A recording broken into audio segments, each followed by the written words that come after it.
Welcome back to the Soul Enchilada. We have a packed session. Stay with us. If you've ever asked, how do I turn my active brain off? We are going to tackle that today. But before we start, Christine, you've got a special announcement for us, right? Hey, everyone. It's so good to be here. We want to invite you all to our next webinar. We just finished our webinar on anxiety. It was awesome. Such a great conversation. And on August 24th at 5:30 Mountain Time, 7:30 Eastern Time, where I am, we are going to be talking about discovering the good gifts of depression, which sounds super weird. How on earth could depression be good? But I'm telling you, as someone who has lots of dances with depression, I have found depression to be very useful in my journey. And so I hope you will join us as Laura and I discuss depression and how depression can expand your life, deepen your life. Check us out at soulenchilada.com. And Laura, oh, yeah. Register there. You got to register soulenchilada.com. You do have to register. So to get your Zoom code and such. And Laura, what is our question for today? Well, you know, what's funny. The webinar we're going to be doing in August is on depression. And I can see how this question could lead to depression. And I have personal experience with this. So here we go. Listener writes in and says, I haven't been able to turn my brain off lately, and I can't fall asleep at night.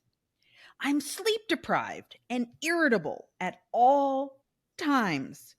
Help me sleep. Oh, I love that. Help me sleep. I can just hear like, help me sleep. Yeah. Oh, it's such a good question because I have so many clients out there that are sleep deprived mamas, sleep deprived students, sleep deprived postmenopausal, premenopausal women like myself who are having hot flashes all night.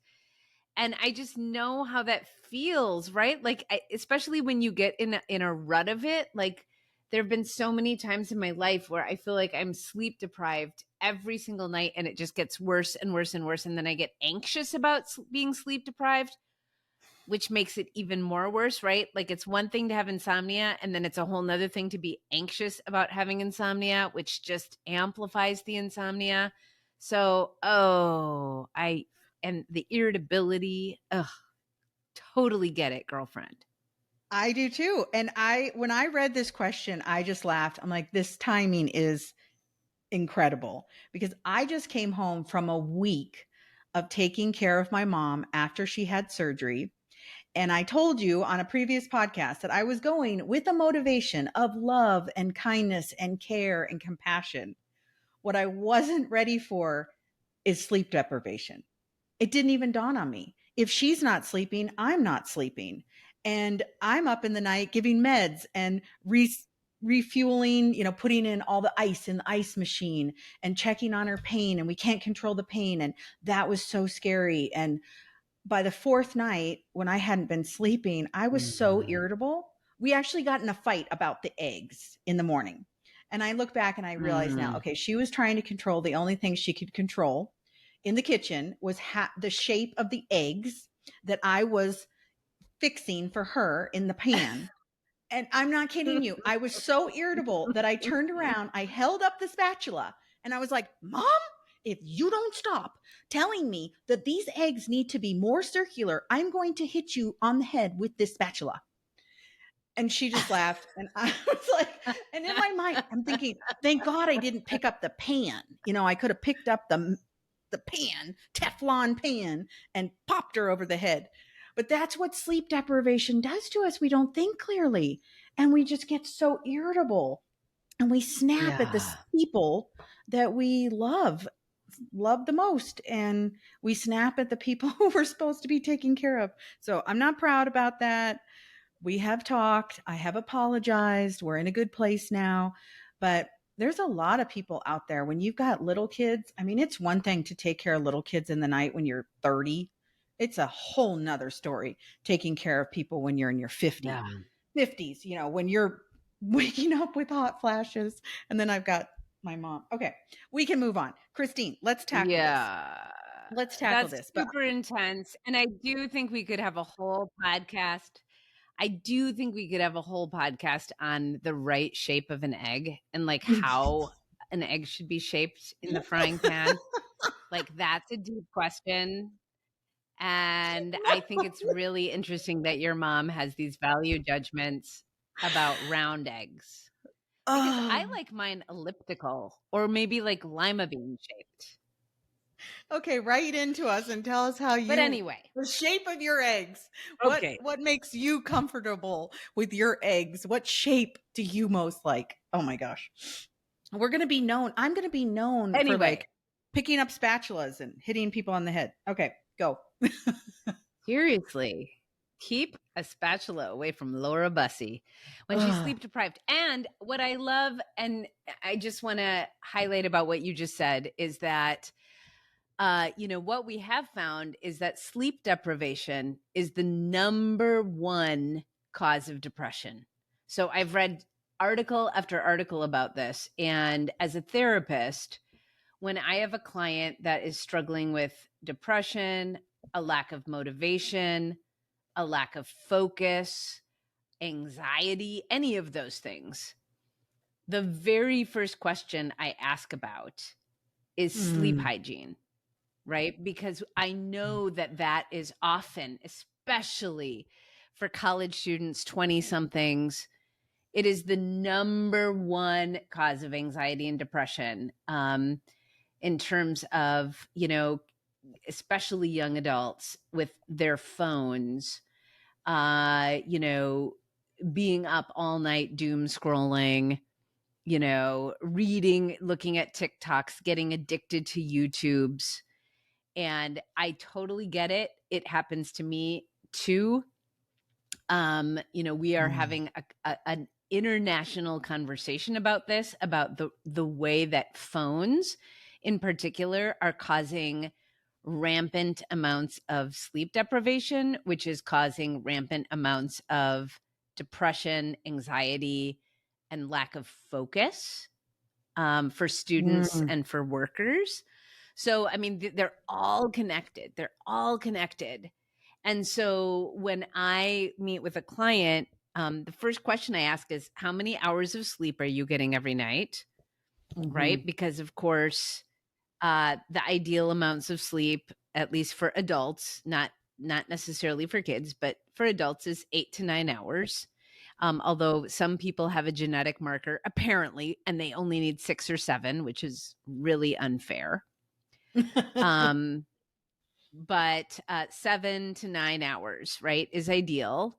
And we also know that the earlier you get your sleep, the better. So, for instance, the hours of sleep you have before midnight are of higher quality than the hours you have of sleep after midnight.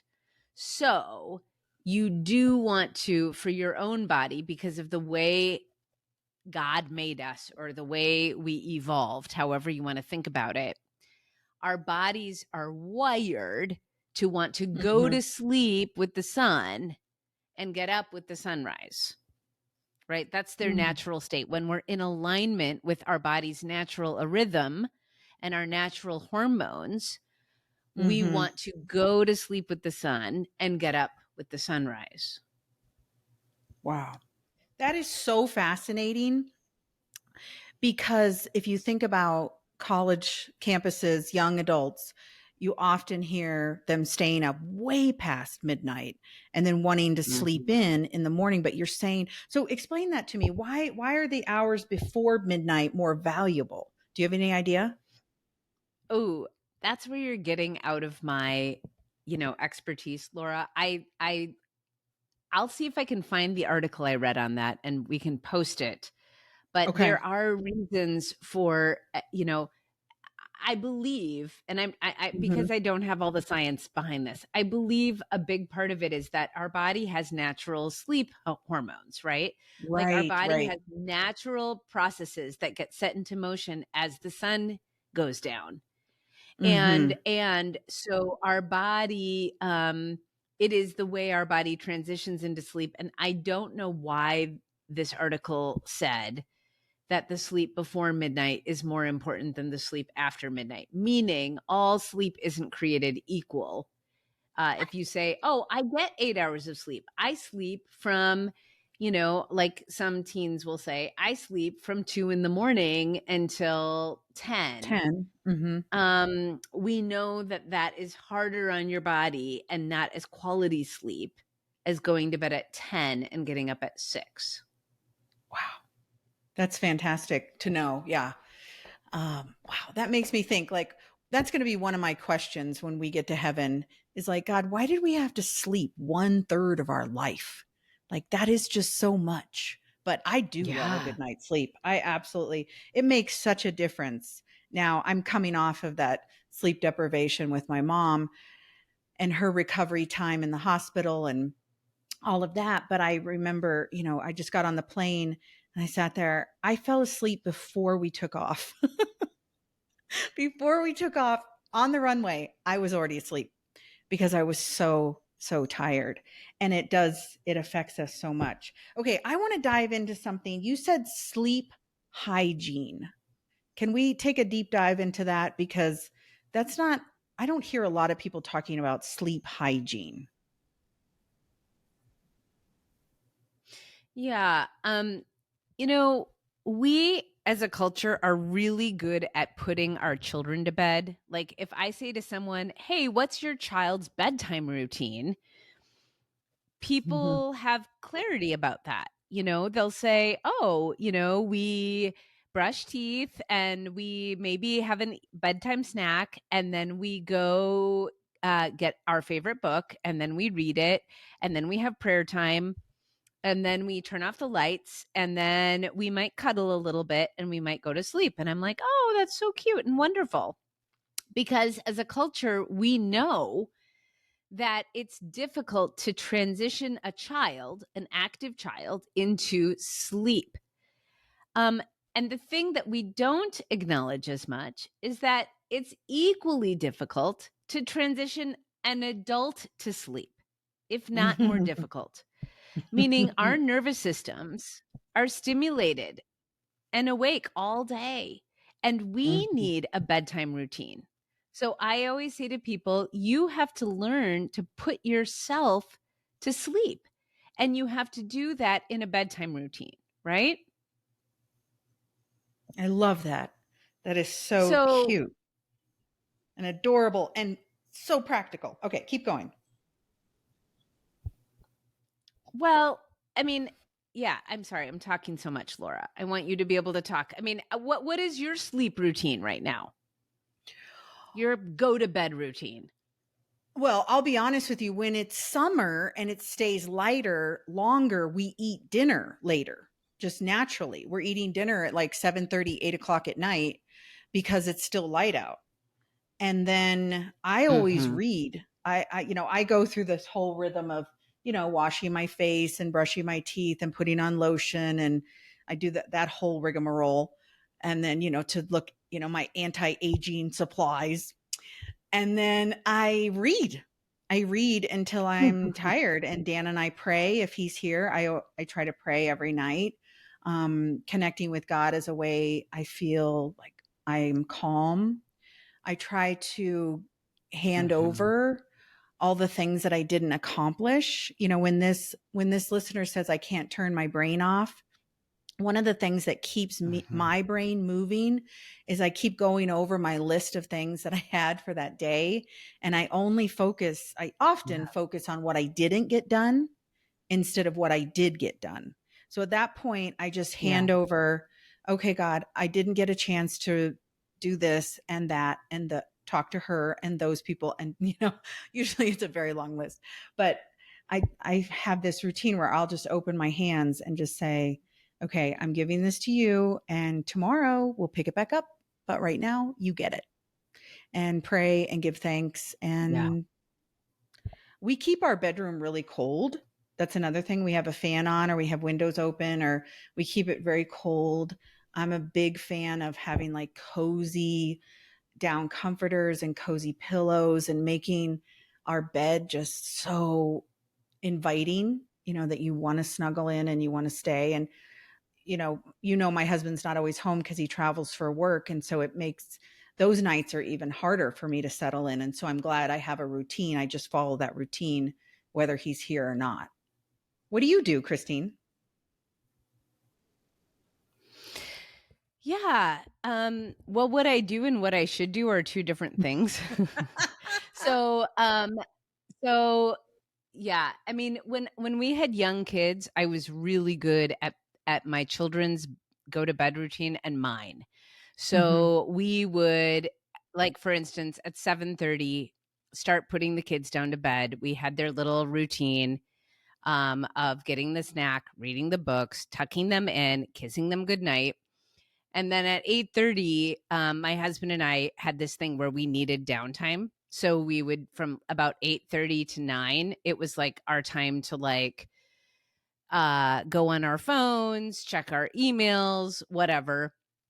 I have this thing, and I learned this from research, is that you need to turn your phone off 2 hours before you're going to go to bed, right? So, what we have found is that phones are maximally stimulating for our brains because of the blue light and because of the scrolling action.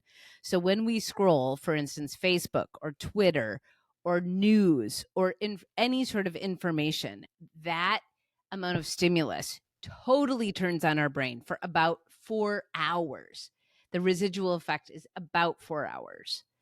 And Wow. so, what we know from the research is that you should stop all technology, especially phones, 2 hours before you want to go to bed.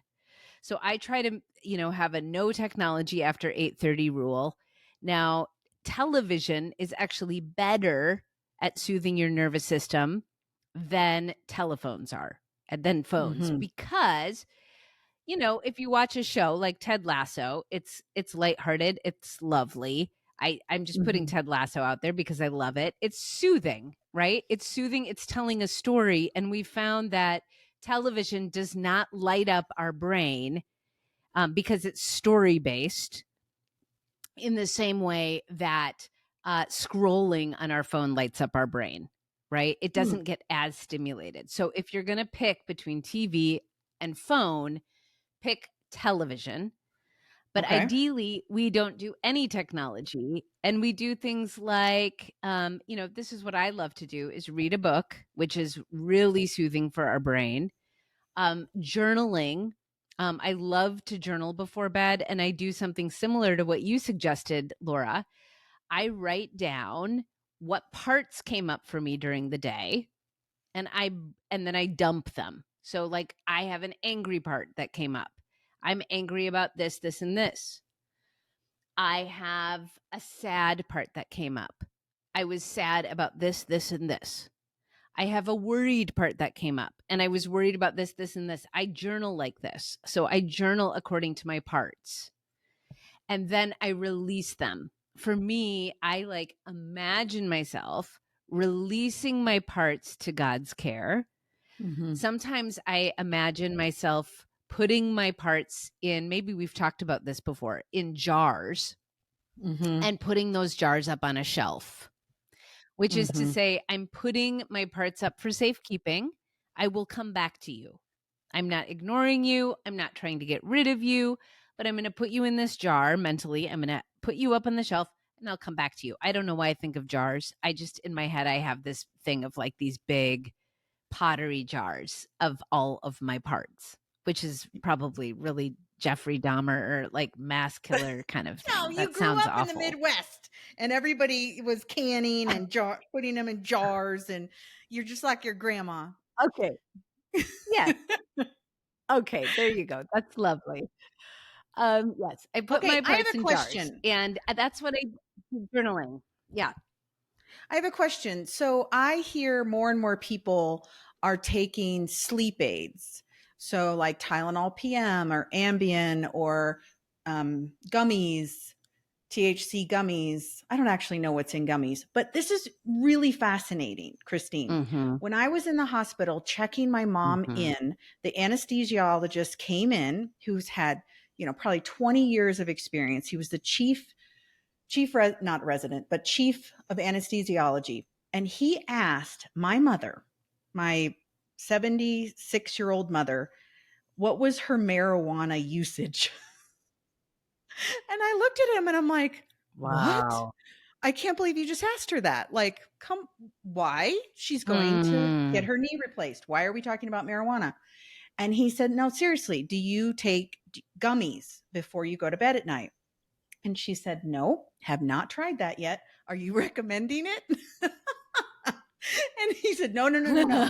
He said, 'Cause I what will. we're he said, what we're finding, this is so fascinating to me.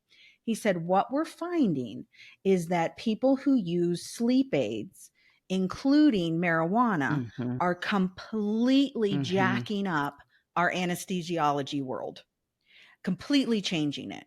So the medication that we would normally give is Mm. not working.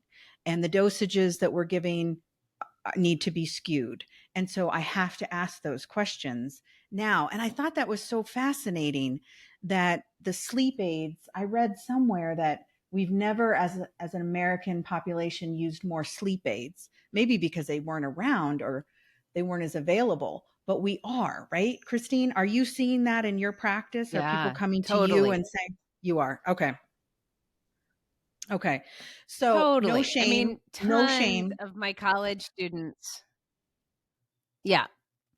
No shame. No shame, right? Tons of my college students, tons of my menopausal women, right, are using something as maybe benign as Tylenol PM on a daily basis, moving up to, over the counter things like Unisom or Benadryl.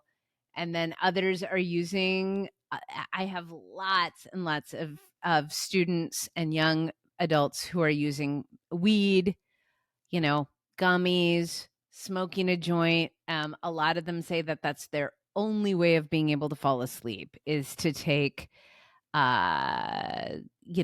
indica, which is kind of the calming weed. And so and that's really concerning for me because what's happening then is that our bodies become chemically dependent on the weed, on the Tylenol, on alcohol even. Some people will use alcohol, which always backfires because it wakes you up at 2 a.m. when the sugar hits. When the sugar from the wine or the beer, it makes you sleepy, it makes you fall asleep, but then it hits your system and wakes you up boing at 2 or 3 a.m, right? Oh, Boing, I have no which idea I what you're discovered in talking about. college.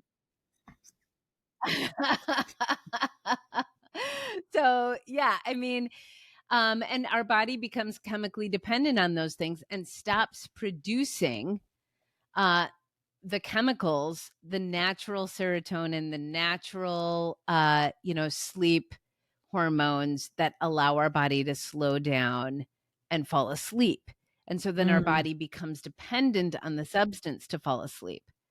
And that's why, sleep aids are fine, if you really need them. Like I go through I have a lot of clients who have trauma, who, have PTSD, who went through a major loss, and sleep aids are their only way of getting to sleep.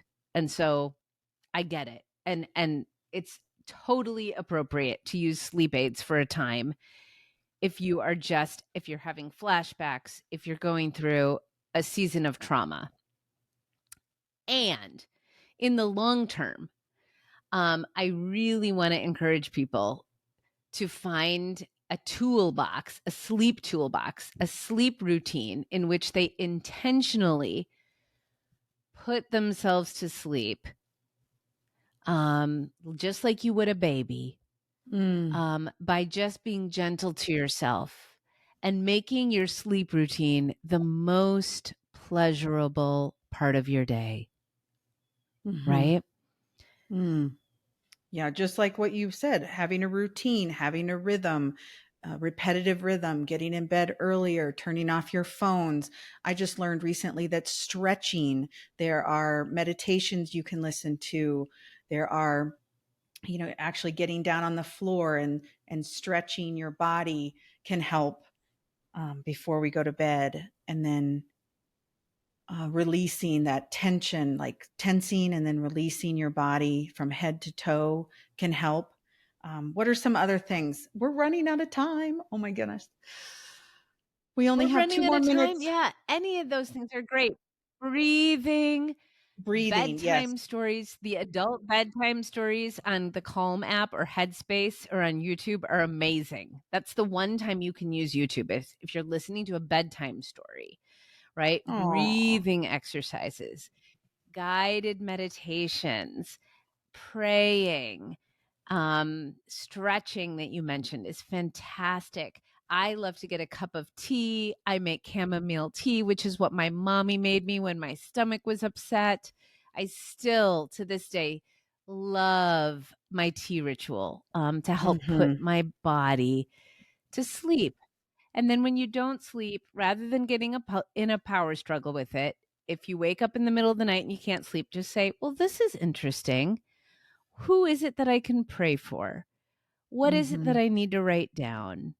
What did my dream just invite me to engage with? Right? Mm. So just to be curious when you can't Hmm. sleep rather than going, oh no, I can't sleep. I've got to get myself back to sleep. But to just use it as an opportunity. Like, what is it? I like to say, God, what is it you want me to know right now? Hmm. What do I need to be aware of? And use that time to release and surrender whatever we Mm. need to from our day. Mm. That is so good. I'm more relaxed than when we started. For sure. For sure. I'm also not sleep deprived now, so that makes a big difference. Thank you, Christine. You've given us some Yeah. amazing tools for our sleep toolbox, our sleep rituals and routines, and putting ourselves to bed and giving ourselves that routine. I love it. Thank you so much. I appreciate you, Christine, so much. Yeah. Thank you, Laura. And you keep working on those round eggs. I believe in you, girlfriend. Okay. And with that, episode Soul Enchilada, episode 41. Take care.